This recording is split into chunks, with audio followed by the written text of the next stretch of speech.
Hey, hey, hey, good morning, everybody. Hey, critics. Welcome to another edition of Critical Q&A, the show where I answer your questions, this time based on what you are putting in the chat box. And as always, let's make sure we're all good in the hood here on sound and everything. Yeah, it looks like we're good.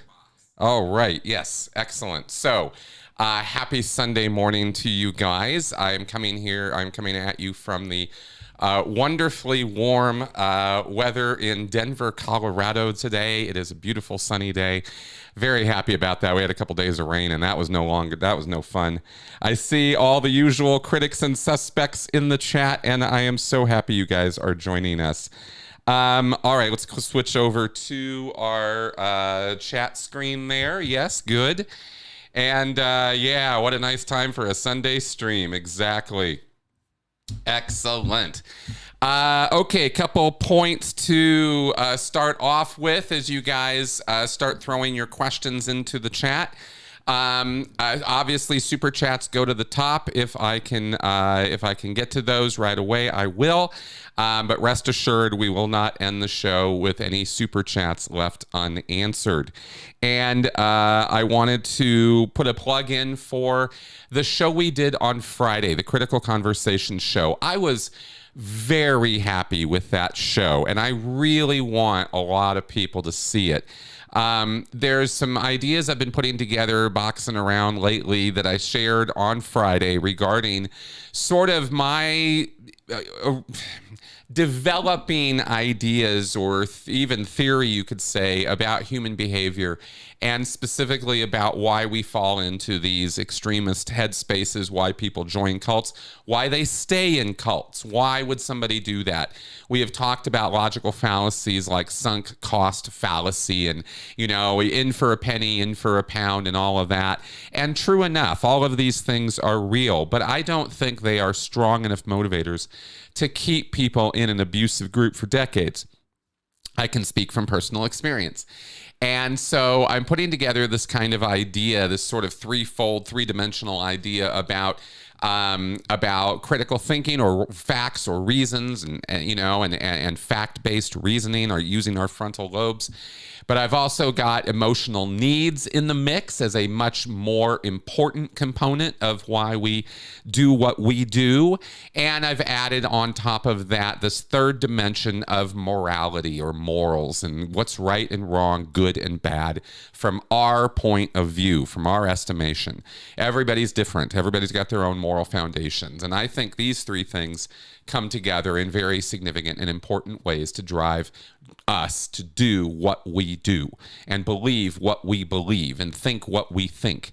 All of this stuff comes out of these three things as far as I can tell. And I'm having a lot of fun thinking about and talking about that. And I started introducing that on Friday. So I hope you guys will check that show out. And then yesterday, I dropped a podcast with Casey from the Cult Vault. And she and I spoke for a couple hours about online gurus and the subject of Liana Shanti.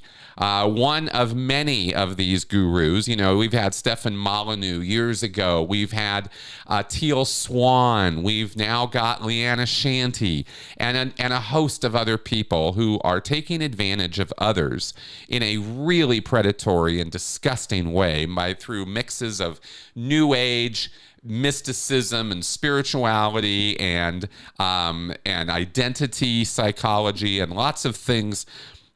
Really everything kind of thrown into the mix. If you took all of New Age mysticism and spirituality and the occult, and the secret, if you put it out there into the universe, it'll come back to you tenfold, and prosperity gospel and all of this stuff, which all kind of goes back to this wonderful woman in history named Madame Blavatsky.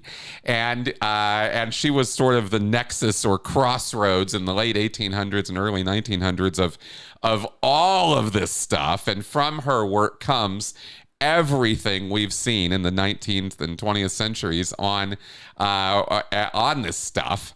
It's just, it's mind-boggling what people will believe. And we might talk about why they believe what they believe, but, kind of talking about the ridiculousness of it and also the predatory nature of it, which is kind of my wheelhouse. That's kind of where I live on this, is like, hey, guys, this is not okay.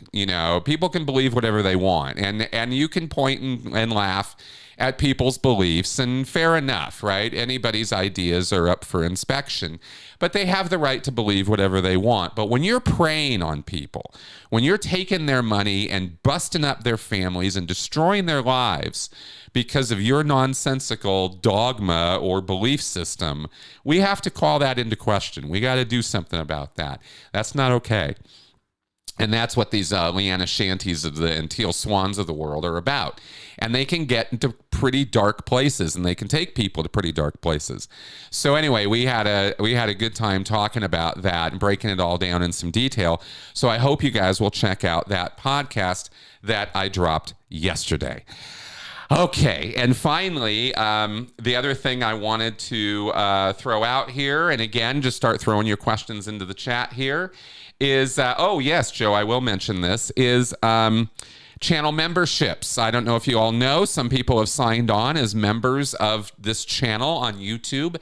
It's a small monthly donation, basically, that you're making to the cause here for me to do my work.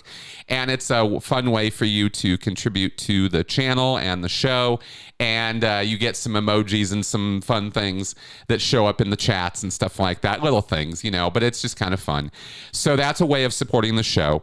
And then, thank you, Leslie, for saying this. Friday's show was outstanding. I agree. Okay, let's go to some questions coming in. Now, Joe asks, hey, Chris, great to catch you live. Thanks for the interview. Can you tell us more about your consulting rates? Talking about my experiences that inspired my show. Yeah, okay. So I do consulting. I am a professional consultant. I have taken my degree in the psychology of coercive control and the 10 years of research and knowledge and experience and all of that, and thought I can help people. And sure enough, I have. I've actually been able to help people with education, advice, some guidance and direction. I do not do therapy. I am not a licensed therapist. That is not what I do. And despite my, some of my detractors out there who claim that's what I'm saying, I have taken great pains to say that's not what I'm doing. So screw them. But I will consult, and I can help with, all the way up to intervention level stuff, but really more personal one-on-one is what I'm most interested and focused on doing, where if you are somebody who has come out of a traumatic or coercive situation, whether it be a relationship or whether it be a culty situation or anything like that, I can help. And if you have family or friends or somebody that you care about who's caught up in a coercive situation, you don't know what to do, you don't know how to talk to them, you don't know what to say that's not going to turn them off, or you've already said too much and now they're pissed at you or something like that, maybe we can sort it out. Maybe we can figure things out. I work on the long term. I don't work on one-hit wonders and, here's your gotcha question and their whole lives are going to change because you threw this fact at them. We all know that ain't how it works. It's a marathon, not a sprint. You're going to have to work on the person in order to be able to get them out of these coercive situations. And that's the consulting that I do on that. I charge $100 an hour for my time, which, by the way, is incredibly cheap in this space, in what we do and what I'm doing. So if you're interested in that or have need of that, don't hesitate to reach out to me. You can email me through AskChrisShelton@gmail.com would be the fastest way to reach me, and we can talk. Okay. And I've got intake forms and stuff I do. I mean, it's a little bit of a process. It's not just a quick phone call. I actually do want to help. And the way that I help is to get information from you, find out what the situation is, what the relationship is, what's going on with the person. And then we can kind of sort of suss out how we're going to deal with that. So that's my consultation service. So thank you very much, Joe, for giving me an opportunity to plug that. I don't think I talk about it enough. Okay. Yes. Excellent. Yeah. Casey with a Y. It's Kecey, I believe is how you spell her name. Okay. So let's start picking up some of the questions coming in here. Excuse me. Okay. So Nerman asked a question. I'm not sure how serious this question is, but I'll pick it up. What makes Sea Org in Clearwater legal? Well, there's nothing illegal about having a group or a fraternal order, as they would like to describe themselves, because there is no real legal existence to the Sea Org. It's not a corporation or a legally recognized entity. It's simply this agreed upon group of people who sign up with a symbolic billion-year contract of commitment to the goals of Scientology and forwarding the aims of Scientology. There's nothing legal or illegal about that. It's simply, that's what it is. What it is. The corporations, the legality of Scientology in Clearwater and otherwise has to do with corporate law. They are corporations. And every single Church of Scientology entity is a separate corporate structure. And it's all part of a hierarchy of organizations or structures, a labyrinth, if you will, because there's hundreds of them, not just the city level churches who exist as corporate entities, but then there are the management units, which are themselves corporations. The Church of Scientology in Clearwater, Florida, the flag service organization, is a corporate organization. And the individuals who work for the Sea Org there sign contracts, not just the billion-year contracts. That's not a legally binding document. Nobody cares about that. The legally binding document is the religious volunteer status that you put yourself under to work for the Sea Org, and that's the staff contract.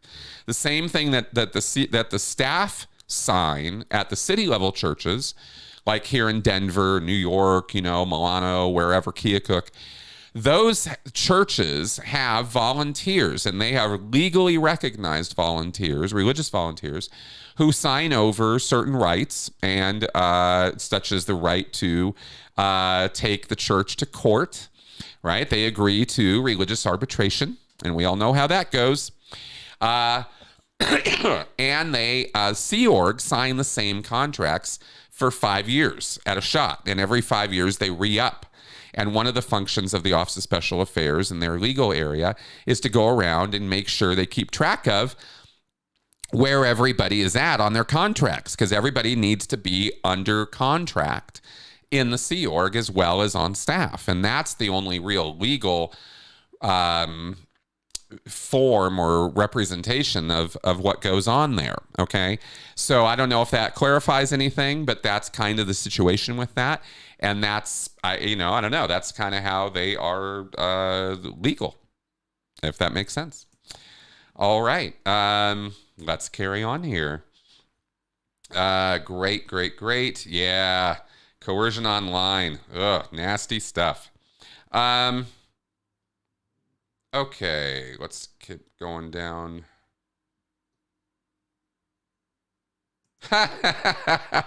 Vernon asks, what happens if a Sea Org is caught taking psychiatric medication? They are made to stop. That's what happens. It mostly would be an accident. I mean, psychotropics are often used for other purposes beyond their psychotropic or psychiatric applications. Sometimes they are used for certain illness or for certain other conditions. And so they can be prescribed to somebody, and then they find out, and I saw this happen a couple times, they find out, oh my God, this is a psych med, right? Oh my God, you're on psych meds. And they freak out, and everybody freaks out and loses their collective minds, and they get the person off. And they are a lot. When I left, I don't know how it is now, but when I was in the 1980s and 90s, it was cold turkey, baby. It was get the hell off of that thing right now. We don't care. It would be better to get you off immediately than to let you go on destroying your mind with these psychotropics, with these psych meds. Then they kind of learned the hard way. That's not necessarily true. You can have devastating consequences to somebody if you just cold turkey them off of Ritalin or the host of other psychotropics, whose names Ambien. I mean, I don't know. There's all these things. There's so many of them. And it's not necessarily in their best interest to just take them off cold turkey. And so they would, start a schedule of weaning them off. But they will absolutely, positively, without any question whatsoever, get you off those drugs right away. They have absolutely no interest in Scientologists taking psychiatric medications for any reason, period. End of story. So that's kind of what would happen there. As far as, and maybe there's an implication here, Vernon, in being caught that they were doing it on purpose, and that would be pretty impossible. Sea Org members are let's remember that the Sea Org are the fanatics of Scientology. They are in a fanatical headspace. And I use that word advisedly. I mean, both having been there and observing the behavior all the way up to now, you're observing people who are well beyond the ability to think critically about what they're involved in. And they are all in. Billionaire Contract. They take that stuff seriously. I call it a symbolic contract of commitment, but they don't really think about it that way. Maybe I shouldn't use that word, but I just want people to understand it's not a legally binding contract, and nobody imagines that it is.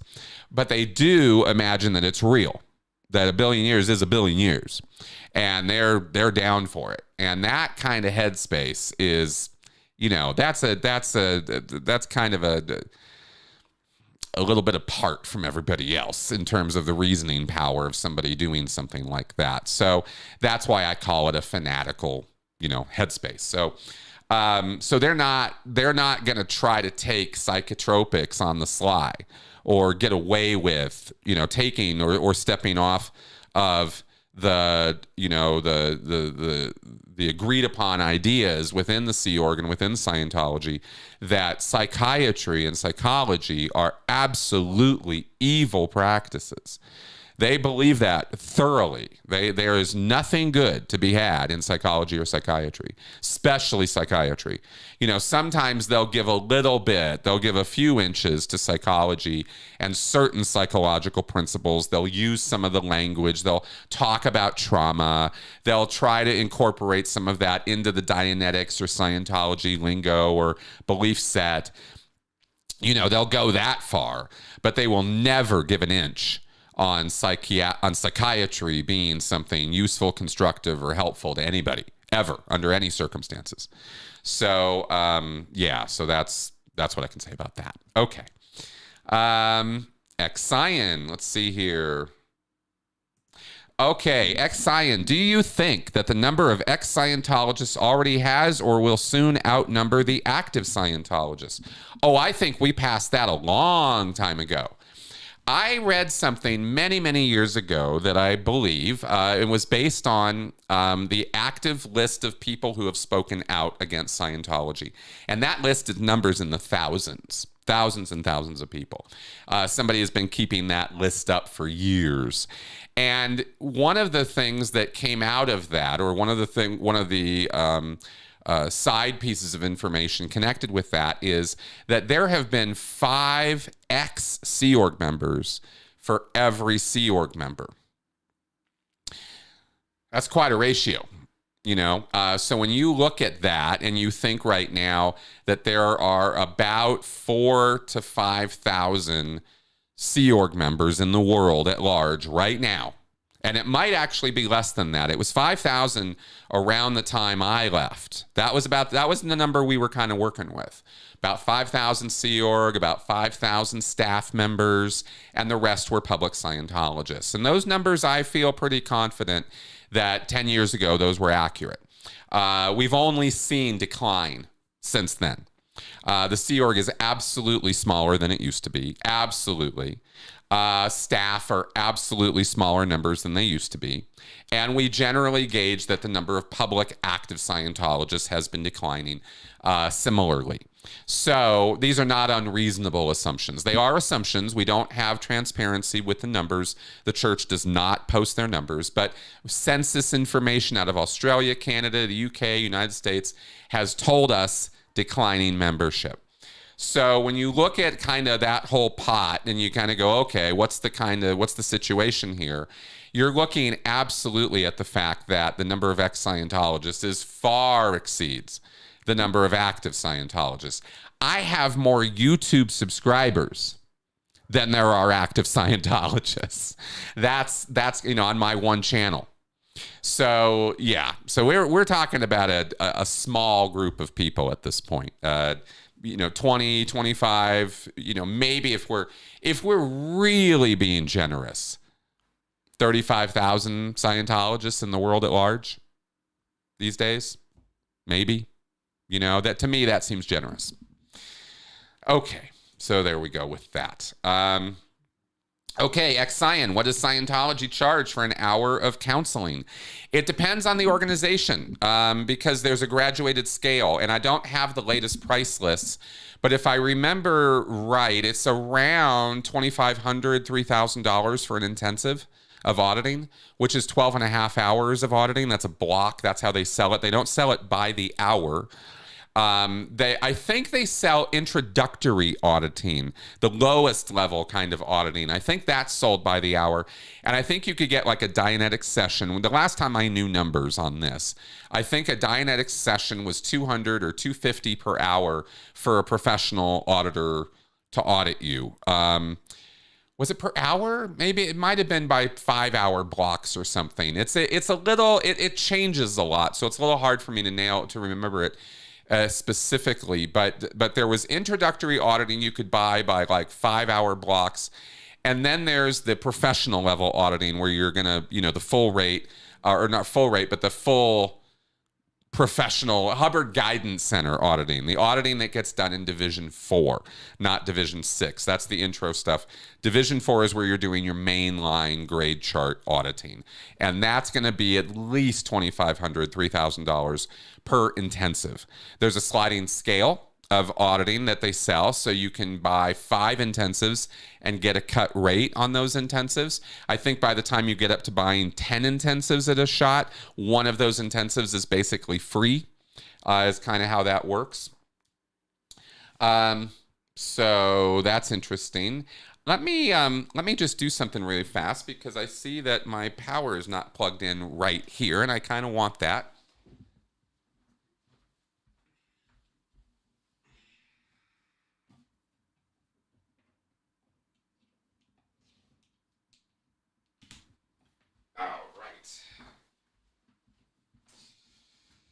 Silly me.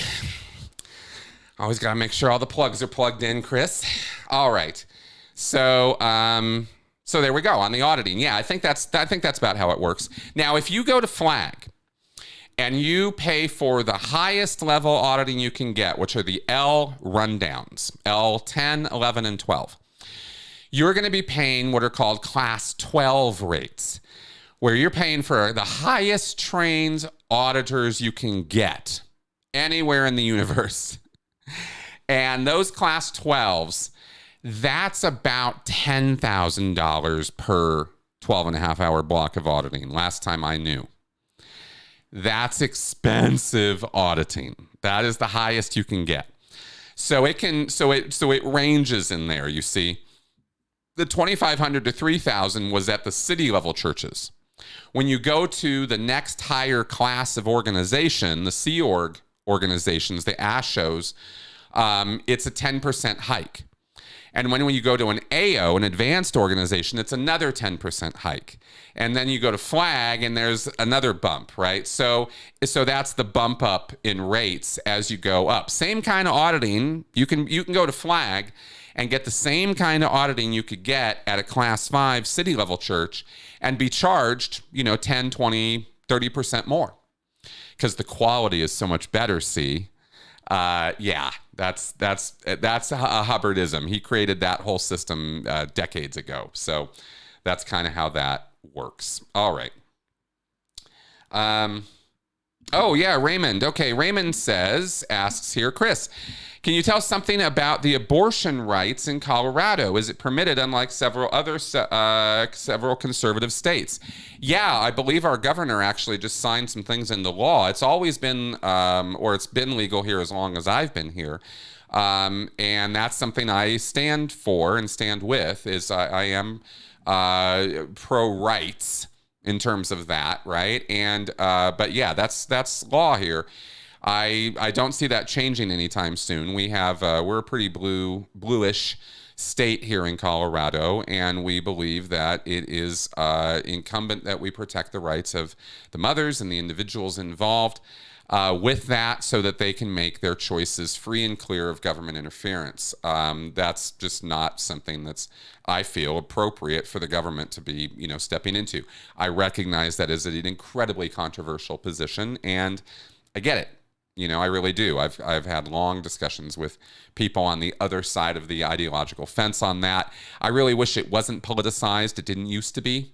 It was made, into a political issue in the 1980s for reasons that not a lot of people understand, that were kind of nefarious and a little gross and have nothing to do with abortion, actually. So that's its own little thing to talk about, which we won't do today. But just to answer your question, Raymond, yeah, we do have abortion rights here in Colorado. All right. Okay, Vernon, here's an interesting question. Was Leah Remini friends with Danny Masterson? Was she aware of his demeanor with women? No and no. As far as I understand, Leah was not ever close personal friends with Danny. Now, I can't, I'm speaking a little bit for Leah here. I don't know for sure. But I'm positive. I am 1,000% positive. And this is a hill I would die on, that Leah had absolutely no idea what Danny Masterson was up to when it came to his behavior towards and with women. There's no way Leah would have ever put up with a millisecond of that. She's just not that person. If there is one thing you can say about Leah, is that she presents exactly how she is. And seeing her talk, seeing her attitude, seeing how she is, and seeing her active and visible support of Danny Masterson's alleged victims, showing up at the pretrial stuff, even within the last month, in support of the victims, that she is very much on their side, always has been. And she is the kind of woman who would not put up with Danny Masterson's bullshit for a microsecond, in or out of Scientology. Just period, right? Remember, she's the one who was asking, where's Shelley? And she's the one who bucked that system. She's not somebody who just, conforms easily. So that's at least my thinking on her and Danny Masterson. Okay. Let's see here. Let me wet my whistle here.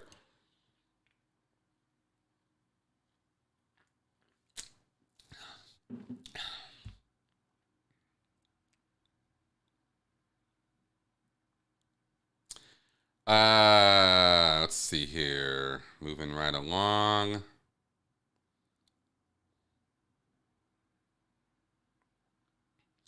I have no comment on that. Colonel Brock, Chris, what year did the Billionaire Contract start? That's a good question. I'm not sure. I believe it was 1968 when the Sea Org officially started as the Sea Project back in 1967. Became the Sea Org, or the Sea Organization, in 1968. And as far as I know, the Billionaire Contract started around that time. People came on and they were hardcore Scientologists. Originally, it was just supposed to be OTs, or very high-level Scientologists, clears and OTs, who were only being signed up. And then they kind of opened the ranks to, let's get everybody in here. And they had various evolutions of recruitment over the years, but that was, I think it was 68 that started. Okay. Yeah, exactly. Billionaire Contract. Yes, Benson's getting all kinds of love today. Thank you, Angel Hugger. Oh, Colonel Brock. Chris, did you ever see any alcohol drinking in the Sea Org, go out or otherwise? Hell yes. Absolutely. Oh, we drank like sailors. Now, to clarify when that happens, there was a bosun's party every year around Christmas time where they bust out the beer. They have a beer and cheese party around Christmas time. In December, there's a beer and cheese, and there is a bosun's party. And the bosun's party is where the hard liquor comes out, and people get drunk off their asses. It's a little reminiscent of the Purge. You know, everybody kind of agrees to forget about what happened last night as long as it's not like, a gross violation of the rules. They don't allow sexual activity or any kind of promiscuity or hanky-panky, but they definitely engage in drunken revelry in the Sea Org and have from the very beginning. The bosun's party is an old tradition in the Sea Org that they used to do back on the boat. And they would open up the locker, and here we go, right? And out comes the alcohol. So that's an old thing, yeah. So that's been allowed for many, many years. What they will not allow is for you to be so hungover the next day you can't show up to your job. They're not down with that at all, right? If you're going to play, you're going to pay, and so you better be willing to pay the piper on that and show up and get your work done. But that's a thing in the Sea Org. Absolutely. They don't have a problem with drunken revelry there. As long as it's contained and as long as it's not habitual, right? They don't encourage alcoholism, obviously. That would be kind of counter to their whole, beingness,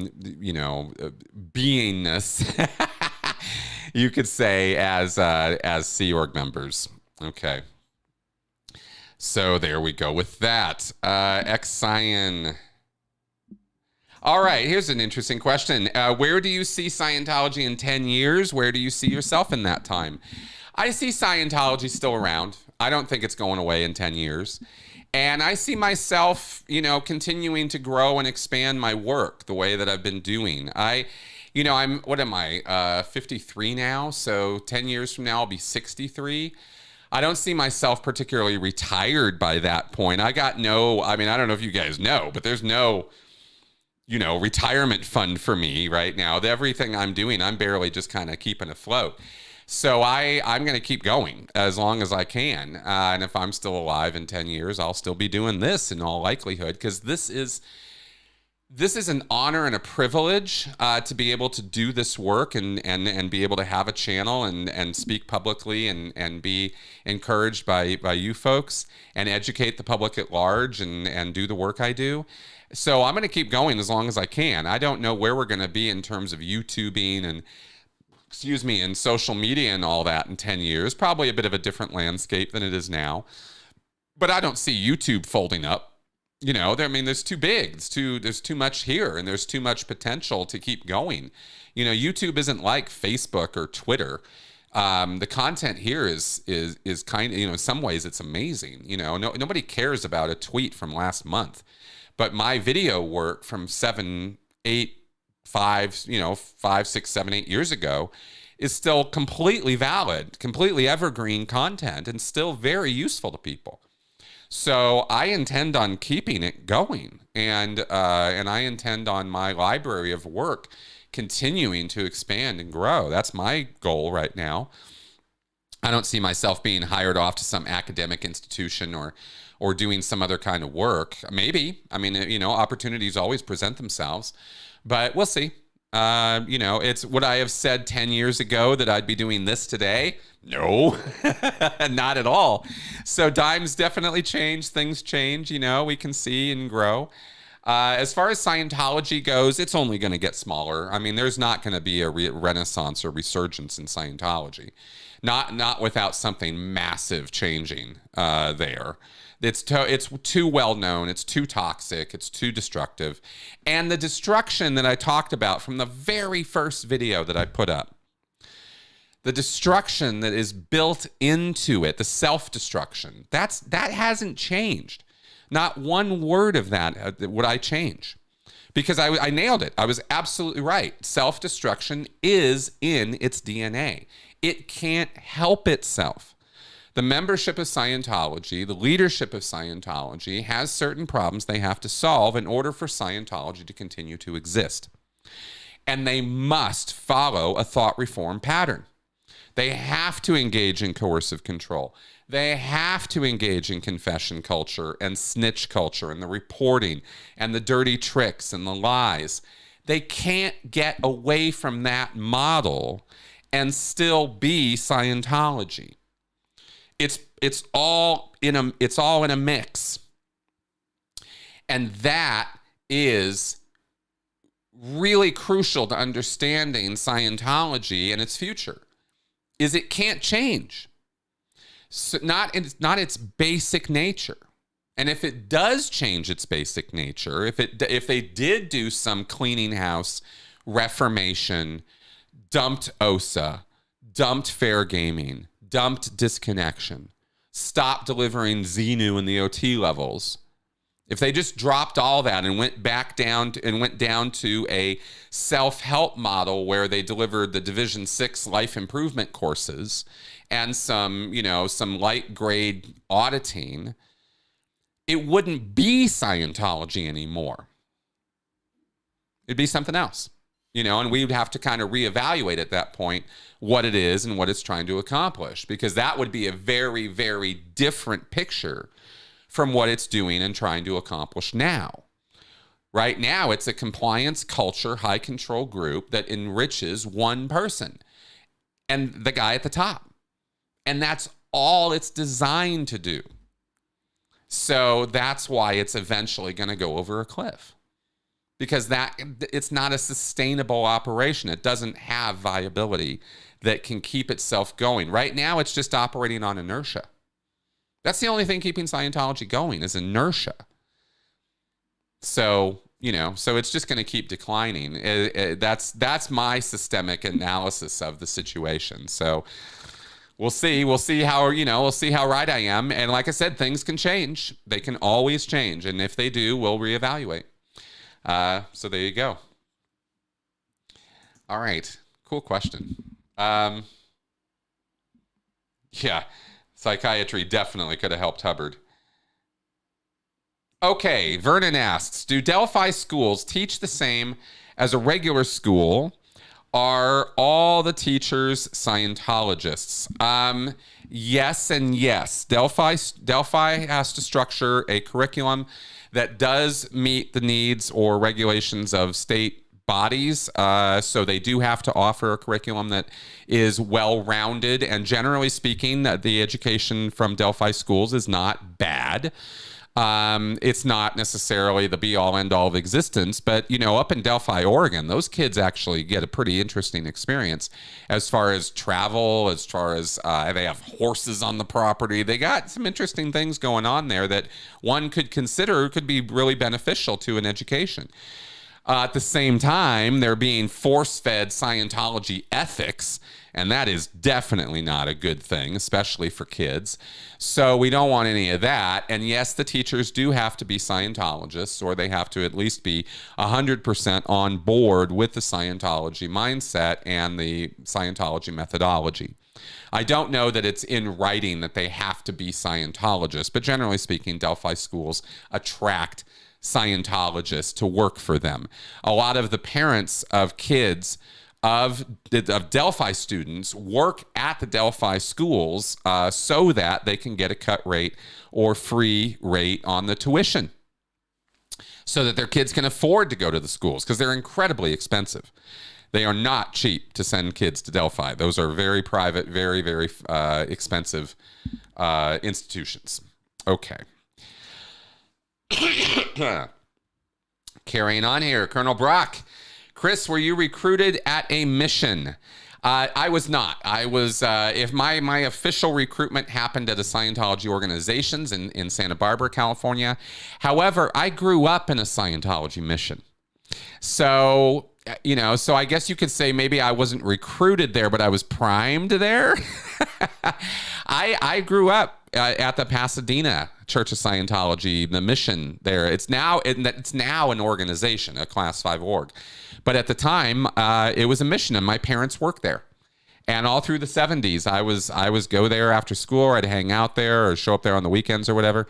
And yeah, that was kind of my experience growing up, was a lot of time hanging out at the mission. Yeah. Okay, so that's that. All right. Okay, I will. There's been a couple of comments about the trial starting tomorrow.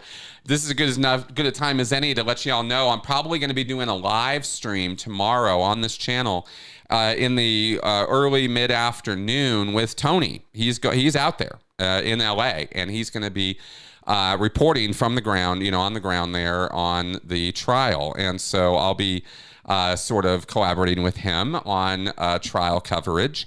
And so tomorrow you'll probably get a live stream from him reporting on the first day of activity there. So if not live, we'll record it and then I'll post it. But either way, you'll hear from us tomorrow on that.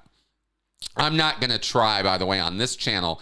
Y'all might have noticed, I'm not trying to be a daily, here's your info on Scientology channel. That's not my motif or my thing. But I do want to keep up on this trial to one degree or another. And Tony, of course, is going to be reporting daily on it. So that's where I will be drawing my information from and sharing it with you guys. Okay.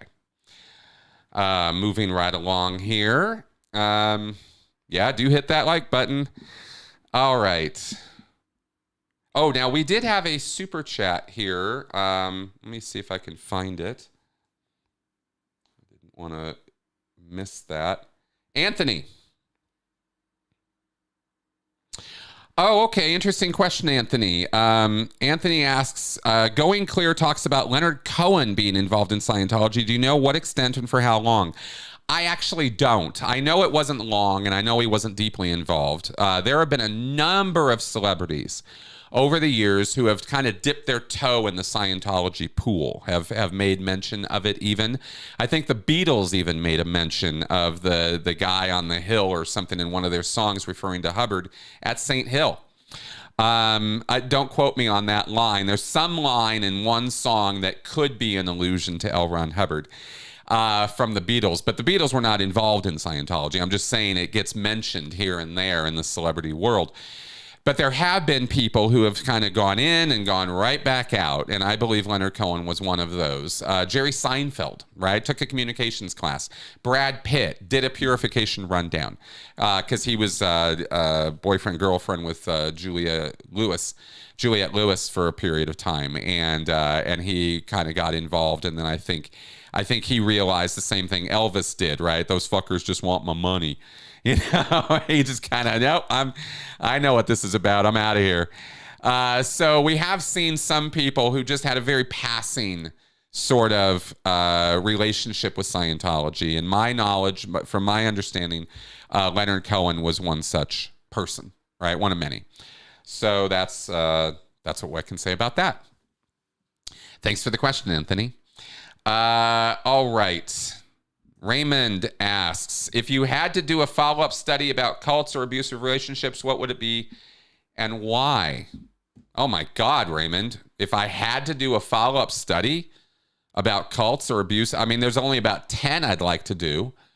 There's so much research to be done on the subject of cults and abusive relationships. We are only really, hitting the surface because so much of academia for so many decades has been about how cults are not a thing, how apostates or former members are to be ignored, and how there is no such thing as mind control, thought reform, or brainwashing. All of those things are completely wrong. But that's been academia's approach to destructive cults for the most part. It's been really bad. The literature and the field is really way behind on this. And we are only very recently out of the United Kingdom seeing some real steps forward on this through the subject of coercive control. And this is mostly focused on domestic violence. So we need to bring all of that domestic violence modeling over into the cult world. And this is happening through the program I did through coercive control of, when we monitor or analyze gang activity, trafficking activity, cultic activity. And there are so many studies that could be done on this. But the real problem in doing it are the ethical guidelines and boundaries that we have now that we didn't used to have. And I'm not saying we should return to the days of the Stanford prison experiment, but it's a little hard to study coercive control if you cannot create situations of coercive control. It's difficult. So you got to go find them. And then you got to study them. And how do you study them ethically? These are problems. Do you do ethnographic kind of anthropological research where you go insert yourself in it? Do you create situations? Do you only listen to testimonial or anecdotal evidence? Not the best.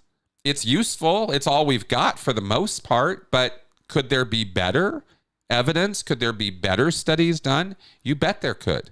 I'd love to see some studies done, and I actually wrote a research proposal when I was on my program as an exercise. We had to write a research proposal, and I did it on QAnon and how would one go about studying QAnon.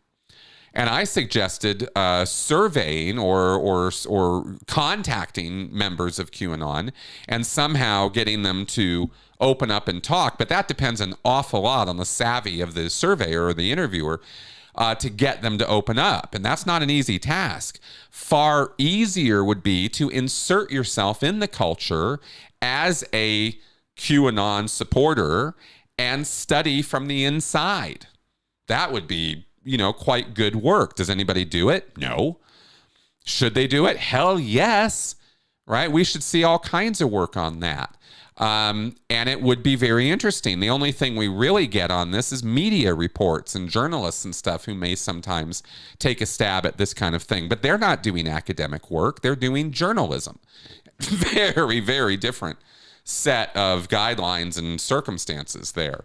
So I would love to see that kind of research being done on internet gurus. I think that is the next big thing in the field, so to speak, is how online gurus and cult activity occurs in the digital spaces. There's a wealth of information out there to be studied, not just hashing the numbers, but actually getting into the behaviors.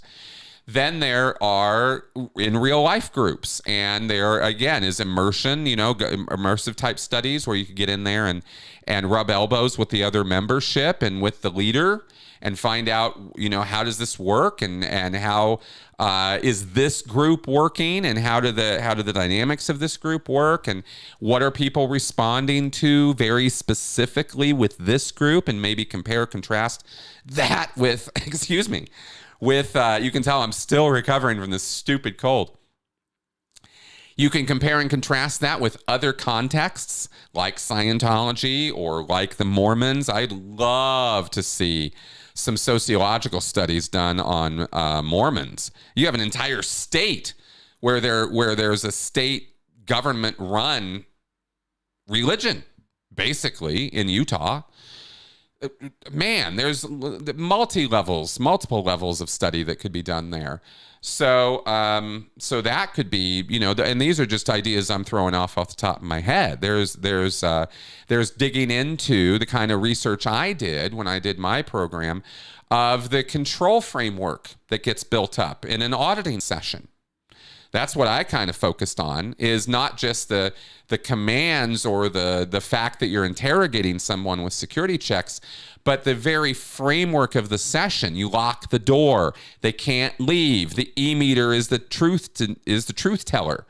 You don't care what the pre-clear says. The meter is what matters. That's doctrine over person. That's very controlling. There's a framework of control set up there. How does that compare with other frameworks of control that the Mormons set up, that the JWs set up. Oh, just a wealth of information available there if people would go study it. So that's the kind of research I'd like to see done. Most of the literature on cults are talking heads bumping heads with talking heads.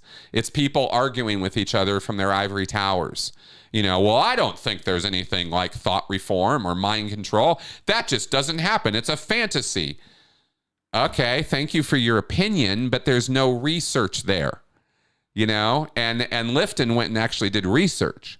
We could build on that research. We could build a lot on that research. So that's the kind of thing I'd like to see occur there. As you might tell, I've been thinking about this a little bit over the years. Okay, yeah, first time you see me from behind. It's not pretty, is it? All right, let's see what else we got here. Okay, Colonel Brock asks, what's the org situation in Colorado? There is one Church of Scientology Class 5 organization here in Colorado. It is in Denver. They are downtown right next to the baseball field, and that's the situation here. I don't know if there are even any missions left. There used to be one down in Pueblo, I believe. I don't know if it's still running or not. I don't think it is. I think that's the only Scientology in Colorado is the org here in Denver, and they're tiny. They're an ideal org, so it's not a tiny little podunk building. It's a very nice building, but it's empty all the time. As is usual for Scientology churches these days. All right, let's see what we got here. My thing goes skipping down to the bottom and all of that all the time, so I got to scroll back up. One of these days, I might come up with a better system for this, but let's see if we can power through some more questions here. Leslie Bishop, here's an interesting question. Do you remember what your first thought was regarding the Billionaire Contract? Were you quick to rationalize it? I'm thinking that goes back to your point about logic reasoning. Yeah. I was if you ask my very first thoughts about it, is it scared the hell out of me. When I was a Scientologist and I was a teenager, I was being recruited for the Sea Org quite heavily, and I didn't want to have anything to do with that. It terrified me. I was like, no, I'm not doing that. What are you guys, crazy? Go off and live on a Sea Org base and wear these uniforms and have to yes sir, no sir? What the hell are you talking about? I'm not doing that. So I didn't want to have anything to do with it. It was years in development and about 4 different what they call recruit cycles, where they sat me down and tried to, hardcore go in on me to sign a contract. And I held a job in Santa Barbara that had so much training and responsibility connected with it that I tended to scare off Sea Org recruiters, because replacing me so that I could go join the Sea Org, it was easier to just go get somebody else. Because I was a trained supervisor, I was a Key to Life supervisor, I was a Pro-TR supervisor, I was trained in the purification rundown. So I knew how to do a lot of technical stuff. And I was the only guy in Santa Barbara at the org who did. Or I was one of maybe, 2 or 3 people who knew how to do these things. And so if you were going to pluck me to go join the Sea Org, you'd have to replace me, which means somebody else had to be able to do all that work. So I was a little bit, I was recruited, but not really, because they could never replace me. And, so that was kind of a problem. But as far as my own thinking, to your question, Leslie, I was intimidated and terrified of the Billionaire Contract. And I thought that was, ludicrous to commit yourself to something like that to begin with. And it was over the years, right, that I became more and more frustrated with the state of Scientology and the lack of expansion. And it became a thing where I was like, I have to do this. I don't want to. I really don't want to move down to Los Angeles. I really don't want to have to live on that base. But I have to, because it's the responsible thing to do. It was kind of like that. And that was kind of how I sold myself on it, was it's the responsible thing to do. And I was thinking with Hubbard's ideas of responsibility, this very expansive, fully embracive, I'm holding the world in my arms kind of responsibility. This is a very delusional level of responsibility, that I'm being responsible by taking on the burden of the entire world on my shoulders. This was kind of the attitude. And it was, obviously egotistical as hell, but it was wrapped up in this thinking of, well, I really don't want to do this, but I have to do this, because how can I live with myself if I don't?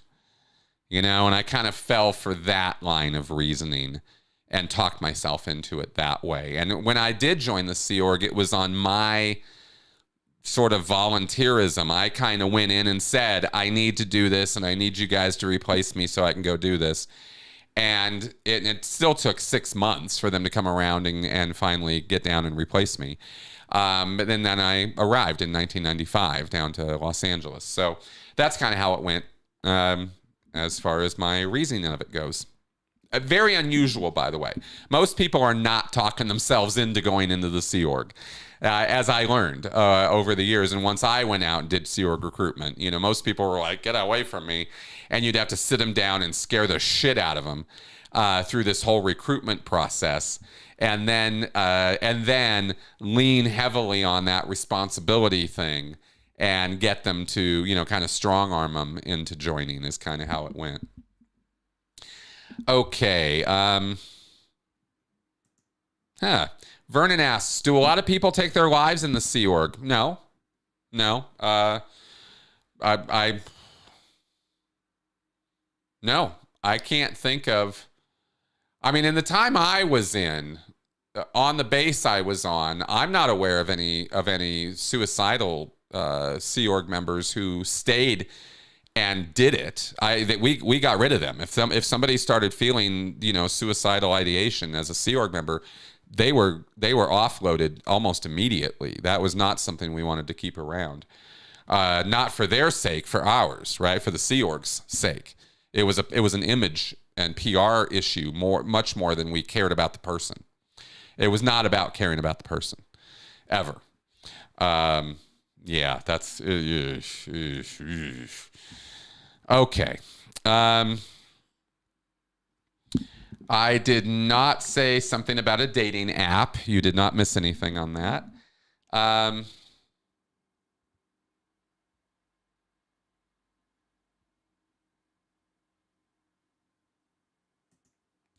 XCyan asks, did you ever see a person follow Scientology or what you told them to the degree that it scared you? Oh, yeah. I think I understand your question. Not that it scared me. No, I've never been scared of any of my followers or the dedication anybody who's in this space has shown towards Scientology. I have been disturbed, though, by certain elements of either the entertainment value of this or the sort of attitude of let's go commit violence against Scientologists because they're so bad. Those are the two things that have disturbed me in the following of Scientology over the years. It's few and far between. I can count on one hand how many people have disturbed me in this way. This is not a very broad thing, but since you ask, sure. I am always, this is why you have seen me go out of my way periodically to say, look, violence is not okay. Don't do it, right? Do not go antagonize these people. Do not go give them a hard time.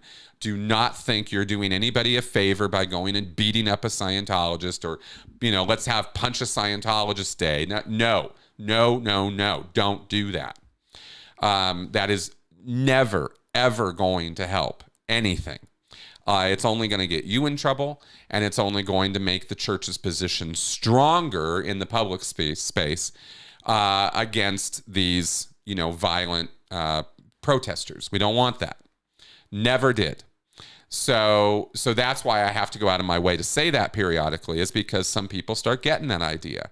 And I'm not down with that, right? And that disturbs me when people get that way. I don't want people getting that way because of anything I say. The fight is a lot. It doesn't have to be that way, right? And that's never going to help or work anyway.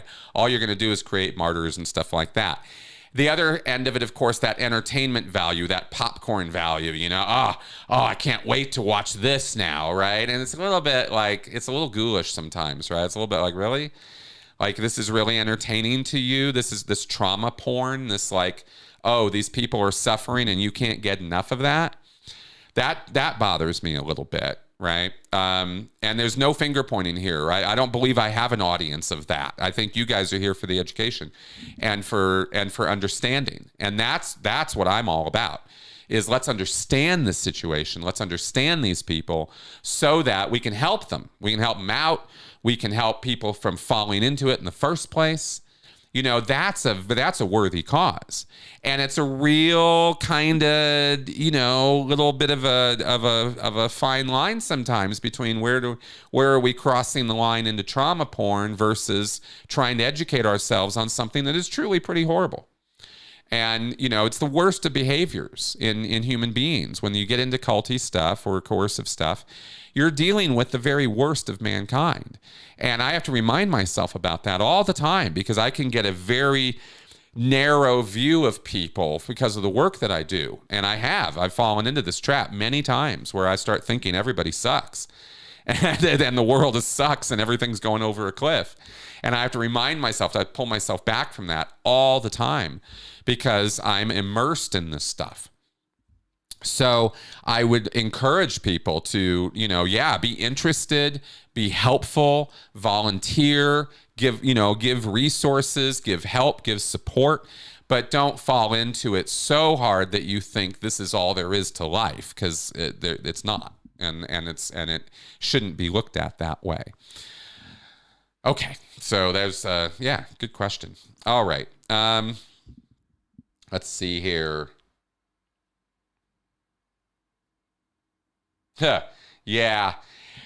Gnome Sane asks a great question. Did the RPF have a bosun? If so, did they get the prison guard mentality towards RPF members?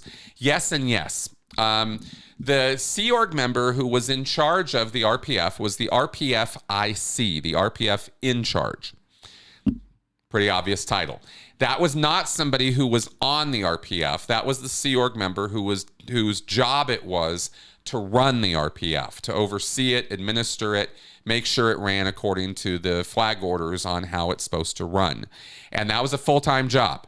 And Hubbard compares that job to a military drill sergeant, says that's the best kind of person you want for that job, is you want somebody who's tough and ruthless and will just pound people through the program. So that's kind of the attitude that came out of the RPFIC's office. It was not one of sympathy or compassion. It was one of ruthless dictatorship. And the RPFICs generally were complete dicks. Then there is the bosun. And the bosun is the RPF member who is overall in charge of the RPF from inside. There's a whole little command structure that is the organizational structure to the RPF. And the bosun's the guy in charge. And this is somebody who was chosen by the RPFIC to hold that job. So they had a certain degree of trust put on them. And generally, they were also ruthless assholes. Their view as a bosun was get people through the program. You don't coddle them. You don't sympathize with them. You are not compassionate with them. You are tough and dedicated and ruthless. And that's how you get through that program. So, so when I broke my finger, for example, one day, and I broke it right at the tip, and it was one of the most painful things I've ever experienced in my life. I was not rushed to the hospital. I was told to man up and deal with it. And I spent that night sleeping in my cot, I was crying. It was so painful. I'd never broken a bone before. So I had no earlier knowledge of what this felt like. And all I knew was my finger felt like it was going to fall off. I couldn't believe how much it hurt. And he just told me to man up, shut up. You know, he was like, pain exists in your head. That's the only place pain exists. So get over it, right? It's all in your head. Well, from a certain point of view, that's true. Pain does exist in your head. But when you got a broken bone, you got a broken bone, asshole, right? Or you need to go out and get some medical attention. And ironically, it was the deputy RPFIC the next day, who was a woman who was sort of the person who was kind of overseeing the technical aspects of the RPF, the auditing and all that. And she was like, what? Your fingers, what the hell? Your finger's broken. What the hell are you doing here? Get your ass to the hospital. And he was like, oh, no, sir, I don't think he needs to go. And she's like, shut up. He's going to the hospital. Like, I had to have an advocate, you know, because the bosun and the RPFIC were such cocks that they were not at all interested in any medical attention for me. You know, so that was my own personal experience of that. And of course, we observed that with many, many, many other RPFers over the years, right? People lost eyes, broke arms, broke limbs, you know, suicidal ideation, all kinds of things come up on the RPF. And these guys were just ruthless bastards about it. You know, it was not a place, it was a prison, and it ran on a prison mentality. And prisons are not good places. You know, the way we have set up our structured our prison system is inhumane. It is disgusting how we treat people in prisons. And America specifically, you know, if I'm going to soapbox on this for a second, America specifically has a very, very serious problem with over-incarceration of our citizens. There's more people in prison here than there is in China. And that's saying something. And that's not a good thing to be saying. So that whole mentality very much existed within the RPF. And it was an unregulated activity. It was Lord of the Flies. I mean, it was bad. So, yeah, good question. Okay. Okay, Math Nights. When you said on some video that someone had to clean something with a toothbrush, was it a metaphor or literally? No, I meant that literally. There was all kinds of toothbrush cleaning going on in the Sea Org. Absolutely. That's not a metaphor. Okay.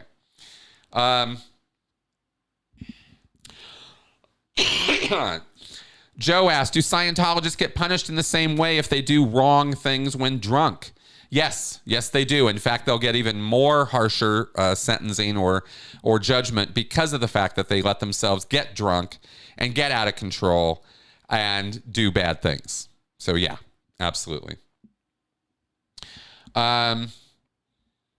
Joy Anna, Chris, what does a wedding look like between two Sea Org members? It is seen as a formality or a celebration. It depends a little bit on the members, but mostly it's a little bit of both, right? It is a legal formality. It is also a bit of a celebration. It's usually done after post late at night, right? There was a lot of 11 o'clock and midnight weddings in the Sea Org.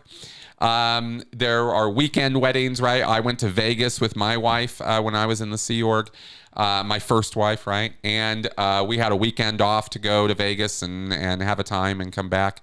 So it's generally considered a celebratory activity. It's not a utilitarian, you know, just a functional kind of thing. People fall in love and they, you know, want to consummate their marriage and all that. And, you know, it's all good time. So, you know, generally it's a little bit of a party, but it's not any kind of bash or any kind of big thing. It's generally treated as okay, that's nice. Let's move on, you know, kind of thing.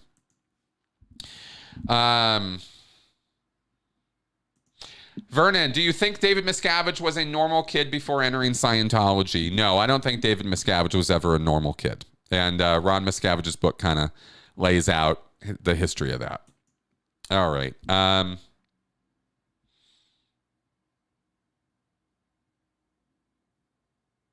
Oh, gosh. Probably have to do a whole video on that one. Let me see if I can. I don't think I'm going to get to all these questions. I'm going too long on some of these. There was another super chat I just heard. So let me back up here. All right, let's see here. I think there was another one I missed, so I want to make sure I don't miss that. Oh, Anthony asked another one. Anthony, do you think Disney vaguely borders on a cult to some degree? Walt Disney himself seems to have been a bit of an egomaniac. No, I don't think Disney is a cult. I think that we see cult-like behavior out of almost any group, honestly, right? This is a spectrum activity. Let's remember that. You have extremism out on the ends, and you can have cult-like stuff happening even in the middle or out, in the middle center or whatever. So, can you see cult-like activity in Disney? Sure. Groupthink. That's a thing. Absolutely. Groups get together, groups of people get together, they start acting a little weird. That can be culty. Does that make Walt Disney a cult leader or Bob Iger a cult leader or something? No, of course not. Not at all. It's just group activity. And this is where sociology and knowledge of that really comes into play in looking at cultic activity versus just regular group activity. There's a point where it's group, regular group. Suddenly, wait a minute, something's not quite right here. Keep going down the spectrum. Oh, wait a minute. Now we're over into this high control, authoritarian kind of stuff, right? So it's a graduated sort of scale. That's how I model it in my head. It's not, there's not often in real life and in real groups, there are not clear delineations. It's not a black and white binary kind of thing. It makes it hard. I know. I wish it was easier to think with that way. It would be a lot easier if we were more binary creatures, but we're really not. And reality doesn't really work that way. So, all right. Let's see what we got here. Keep going. Oh my God, we're an hour and 10 in. How does this keep going? Okay, I'm going to have to wrap up here in a second. You guys, Vernon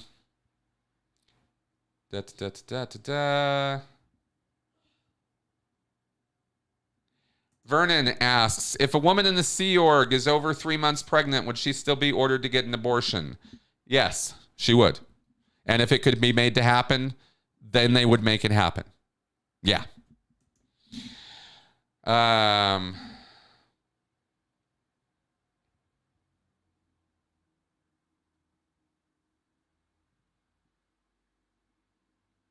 Nerman asks, fair game activities are very destructive and unacceptable in Clearwater. Why is that 501c3 tax exempt? Because most fair game activities legally fall under the First Amendment, to be honest. That's why. As long as you're not trespassing or breaking the law in an overt way, then it's all fair game, right? Now, once you start violating the law and getting over into stalking and harassment, then it's not legal anymore and it's not covered under 501c3 exemption or anything like that. But that's where you have to bring in the courts and the police and the systems, and these are slow and these are not, they are stacked in the church's favor.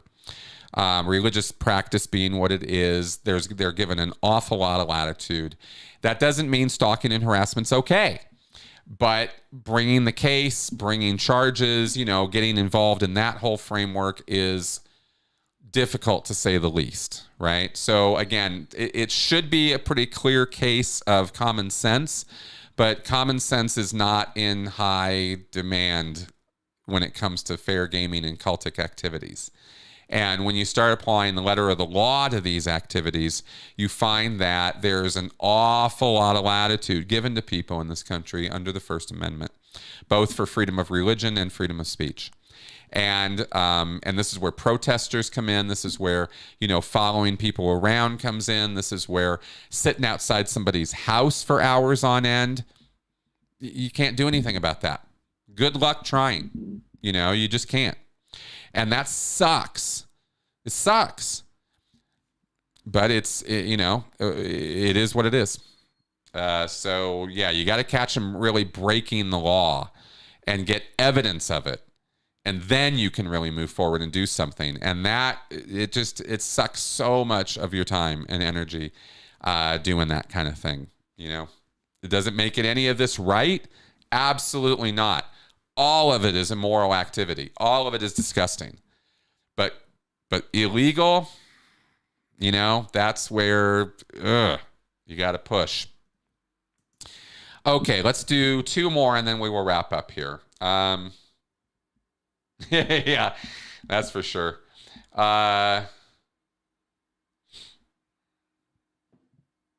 Oh, I don't know if that's an actual Orwell quote or not.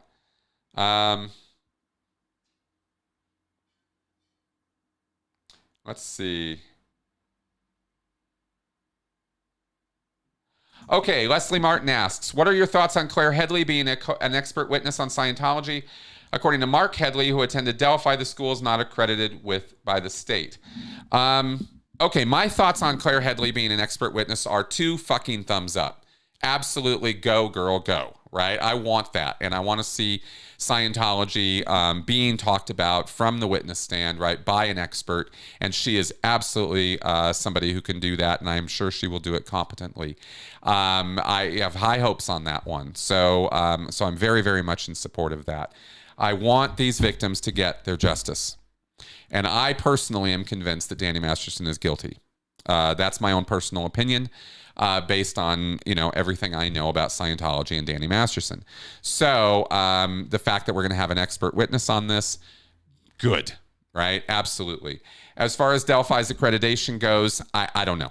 That's something I'd have to look into because there's accreditation in California, there's accreditation in Oregon. There's 2 different places. There's also accreditation in Florida. So which one are we talking about? All of them? None of them? Which one? So I don't know, and I haven't looked into it enough to know whether they're accredited or not. But they're certainly operational, and they're certainly taking money from people, and they're certainly educating kids. That's the truth. Okay, and then let's keep going.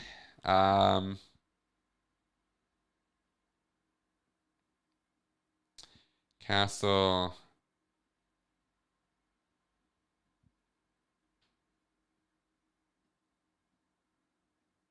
Okay. Bosun, interesting wordle word. That's right. Okay. Good. Okay. And with that, I think we will go ahead and wrap up. Yes. Okay. Let's go ahead and do that. Thanks for coming around, guys. Thanks for watching. I very much appreciate your viewership and your support. And with that, we will end the show. I will see you guys tomorrow, probably live. And if not, then you'll get a recording from me. But either way, watch the show for tomorrow. All right. And with that, bye-bye.